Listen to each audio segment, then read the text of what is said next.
Good afternoon, it's Valerie Ling, clinical psychologist here, coming to you live on a fantastic Tuesday morning. It's morning still.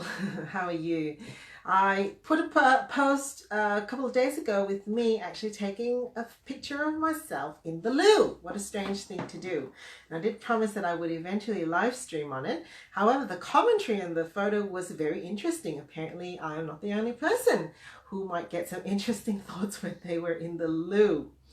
That was the same loo I visited almost exactly 12 months ago and did a live stream on because I actually hurt my thumb royally in that particular loo. And as I was entering in, I was aware of a sense of apprehension that, oh my goodness, this might happen again. And I started to look around. Was there anybody else in the loo with me? Will I need help this time? How did I even do it the first time? Let's revisit the scene of the crime and try to figure it out. And it occurred to me that in that particular live stream that I did last year about what had happened, I talked about help seeking, how our own innate desires to help others can sometimes override some really basic needs for ourselves, that when something is so obvious as you are writhing in pain, to actually ask someone for help doesn't come naturally. In that particular video, I actually tried to self-medicate, well, not self-medicate, but do personal first aid on myself, and actually skipped a lot of steps in the opportunity for me to actually reach out and seek help. 12 months later, I'm feeling a little bit more like I'm in a different space. Hey Shireen, thanks for joining me all the way from Malaysia. How is Malaysia? Is it sunny today?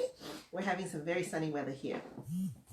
It actually helped me to reflect that 12 months down the line, and I've been talking a lot about needing to have your team around you, not just support from friends, but personal support, professional support, all kinds of supports around you to actually keep going. It's like when a car is in a Grand Prix and it's racing and it's going at full throttle, it actually does have to dock somewhere, and a whole bunch of people jump out somewhere and do all the fixing and the evaluating.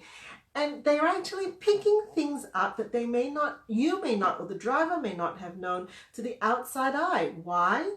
Because they know some of those aspects better than even you sometimes. And isn't that true of us?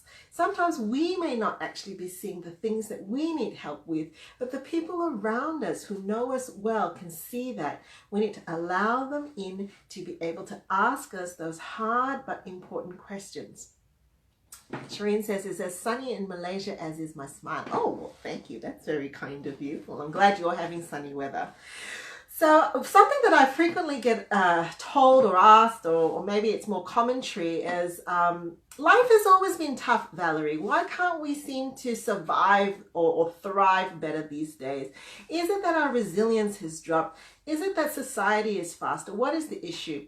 Well, there's no simple answer, but what I want to leave you with is the thought of what the ancient world was actually like thousands of years ago, and the fact that we haven't really evolved all that much. Our intelligence seems to be rising, every sort of with the generations, but I don't know about you, my physical body hasn't really evolved that much in the last 20 years. I didn't suddenly sprout extra pair of hands or have wings to fly or have two brains in my head, although sometimes I wish I did.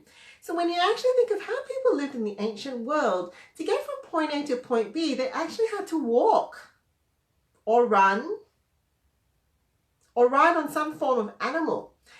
And if things didn't go right across the journey, they actually had to stop, probably get help, probably have to really slow down.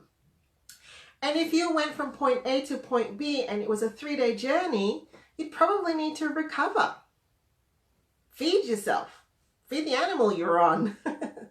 So basically, the point that I'm trying to get across is that our bodies aren't really made to run like the Grand Prix.